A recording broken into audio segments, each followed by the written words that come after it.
देखिए आ गए हैं हम लोग एक नया लेक्चर में, जो एक्सरसाइज 1.3 है। ये बिहार बोर्ड का है, ठीक है। एक्सरसाइज 1.1 और एक्सरसाइज 1.2 को हम पूरा वीडियो प्लेलिस्ट में डाल दिए हैं, ठीक है। जिसको देखना होगा प्लेलिस्ट में जाएगा और उसको देख लेगा, ठीक है। देखिए एक्सरसाइज 1.3 का पहला सवाल क्या बोल रहा है। दिया है कि सिद्ध करे कि √5 एक अपरिमेय संख्या है, ठीक है। जब भी सवाल में दिया रहेगा कि सिद्ध करे कि √5 एक अपरिमेय संख्या है तो उसको हम लोग परिमेय मानेंगे। क्या मानेंगे? परिमेय मानेंगे। तो मानिए,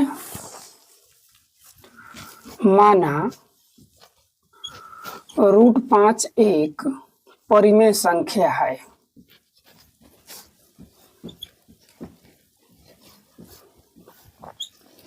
ठीक है, तो लिखिए यहाँ √5 बराबर P/Q। क्यों लिखे हैं P/Q? क्योंकि √5 को माने हैं परिमेय संख्या। तो परिमेय संख्या का परिभाषा होता है वैसी संख्या जो P/Q के रूप में हो, उसे क्या परिमेय संख्या कहते हैं, ठीक है बाबू। अब देखिए क्या करेंगे, लिखेंगे दोनों तरफ वर्ग करने पर, दोनों तरफ वर्ग करने पर करिए वर्ग। तो यहाँ होगा √5 का स्क्वायर और यहाँ होगा P/Q का स्क्वायर। देखिए अगर किसी संख्या पर रूट भी रहे, स्क्वायर रहे तो वह संख्या ही होगी। जैसे देखिए 5 पर क्या है, रूट भी है और स्क्वायर है, तो क्या होगा, खाली संख्या 5 होगा। अब देखिए ये होल स्क्वायर है तो अलग अलग दे दीजिए, तो P² और Q²। देखिए Q² है, स्क्वायर का मतलब 2 गो है, तो Q² है तो भागा में है एक ठो, तो इधर ला दीजिए तो क्या होगा, गुणा में, तो हो जाएगा 5Q। इधर बचेगा P² और नीचे बचेगा क्या, Q। तो लिखिएगा इसको पूर्ण संख्या बराबर भिन्न संख्या। उसके बाद लिखिएगा तो यह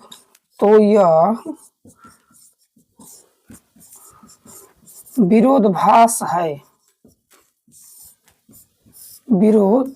है। तो चूंकि √5 एक अपरिमेय संख्या है, क्या लिखिएगा लास्ट में, प्रूफ, ठीक है। देखिए अगर केवल √5 रहे, √2 रहे, √3 रहे तो उसी में होगा दोनों तरफ वर्ग करने पर, और उसी में भी खाली लिखिएगा पूर्ण संख्या बराबर भिन्न संख्या। √5 की जगह अगर कोई दूसरा रहे तो उसमें लिखाता है परिमेय संख्या बराबर अपरिमेय संख्या। देखिए ये परीक्षा की दृष्टि में बहुत भी आई है, ठीक है। यूट्यूब पर आपको इतना सस्ता कोई नहीं बताएगा जितना का बिहारी सर बताए हैं, ठीक है। कोई नहीं बताएगा, ये आपको हम चैलेंज देते हैं, कोई नहीं बताएगा इतना छोटा, ठीक है। चलिए जिसको उतारना है उतारिए और जिसको स्क्रीनशॉट लेना है इसको स्क्रीनशॉट। हम लोग आ गए हैं अब दूसरा सवाल लेकर। देखिए दूसरा सवाल में क्या बोल रहा है कि सिद्ध करे कि 3 + 2 √5 एक अपरिमेय संख्या है। अब देखिए है मिट का है तो इसको हम सुधार देते हैं, ठीक है। यानी इसमें सिद्ध करना है, क्या सिद्ध करना है, देखिए क्वेश्चन दिया है 3 + 2 √5 एक अपरिमेय संख्या है।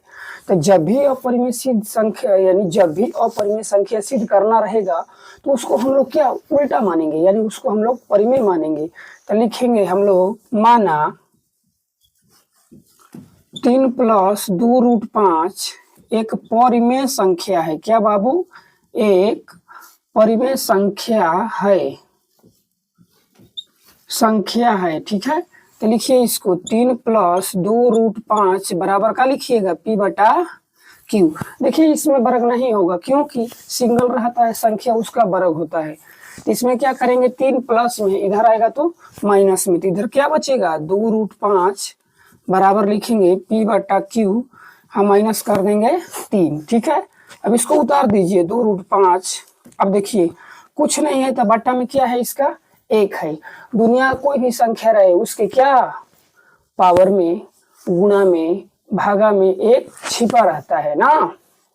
तो Q और 1 का लघुत्तम लीजिएगा तो Q आएगा, लघुत्तम अगर समान रहे तो जस का तस उतर जाएगा पी। अब देखिए क्यू में 1 का भागा दीजिएगा तो क्या आएगा क्यू, ऊपर गुणा करिएगा तो 3 क्यू।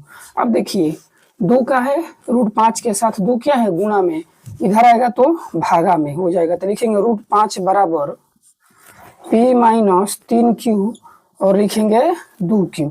अब देखिए √5 क्या है, अपरिमेय संख्या, तो लिखेंगे अपरिमेय संख्या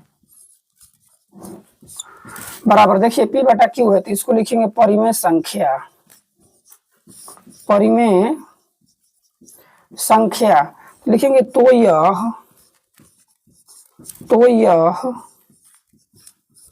विरोधाभास है, विरोधाभास है। विरोधाभास का मतलब अपरिमेय है तो परिमेय रहना चाहिए, अपरिमेय है तो परिमेय, परिमेय है तो परिमेय, लेकिन इनका उल्टा है, एगो अपरिमेय है एगो परिमेय है, तो लिखेंगे यह का विरोधाभास है। तो चूंकि 3 + 2√5 एक अपरिमेय संख्या है, अपरिमेय संख्या है, लास्ट में लिखिएगा क्या प्रूफ, PROVED। ठीक है, सवाल में तीसरा सवाल में दिया है कि सिद्ध करें कि निम्नलिखित संख्याएं अपरिमेय संख्या है। यानी तीसरा में आप लोग देख रहे हैं बोर्ड पर 3 गो सवाल दिया है और तीनों को क्या सिद्ध करना है कि अपरिमेय संख्या है। ठीक है, तो जब भी अपरिमेय संख्या को सिद्ध करना रहेगा तो उसको क्या मानेंगे, परिमेय संख्या मानेंगे, उसको क्या मानेंगे, परिमेय संख्या। देखिए पहला सवाल बनाते हैं हम, तो लिखेंगे माना 1/√2 परिमेय संख्या है, परिमेय संख्या है, तो लिखेंगे 1/√2 बराबर क्या लिखेंगे p/q। अब देखिए 1/√2 परिमेय संख्या है, इसको सिद्ध करने के लिए हर का परिमेयकरण करेंगे, तो लिखेंगे हर का परिमेयकरण करने पर, परिमेयकरण करने पर करिए तो 1/√2 है, हर में दिया है √2 तो ऊपर नीचे का लिखेंगे √2 गुणा में ना, p/q का नहीं करना है, तो 1 में √2 का गुणा करेंगे तो क्या होगा √2। अब देखिए एक ही संख्या अगर दोनों रूट में रहे तो उसको खाली 2 लिख देंगे, यानी √2 का है एक जैसा है तो इसको क्या लिखेंगे 2। अब इधर लिखेंगे p/q। अब देखिए क्या करेंगे, √2 इधर लिख देंगे, 2 भागा में है इधर जाएगा तो गुणा में, तो 2p और बटा में q। अब देखिए इसको लिखेंगे अपरिमेय संख्या, अपरिमेय संख्या, इधर लिखेंगे क्या परिमेय संख्या, तो लिखेंगे तो यह क्या विरोधाभास है,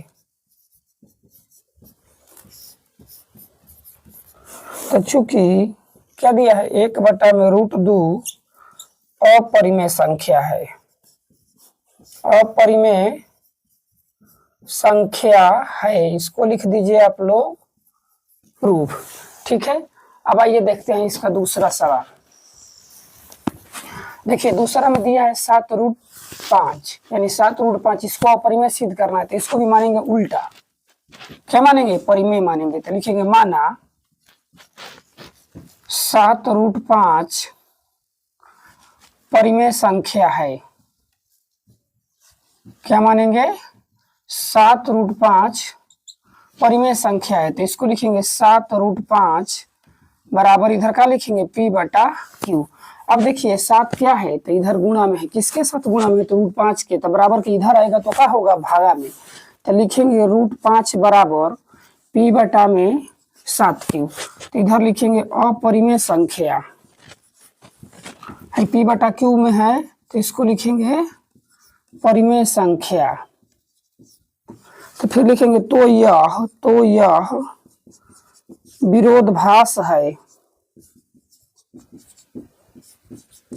विरोधाभास है, तो फिर लिख देंगे चूंकि 7√5 अपरिमेय संख्या क्या है, अपरिमेय संख्या है। इसको लिख दीजिए आप लोग प्रूफ। अब देखिए तीसरा में क्या दिया है, 6 प्लस रूट 2, तो इसको भी लिखेंगे। आइए बनाते हैं, देखिए तो लिखेंगे माना 6 प्लस रूट 2 परिमेय संख्या है, परिमेय संख्या है। तो 6 प्लस रूट 2 बराबर का लिखेंगे पी बटा क्यू।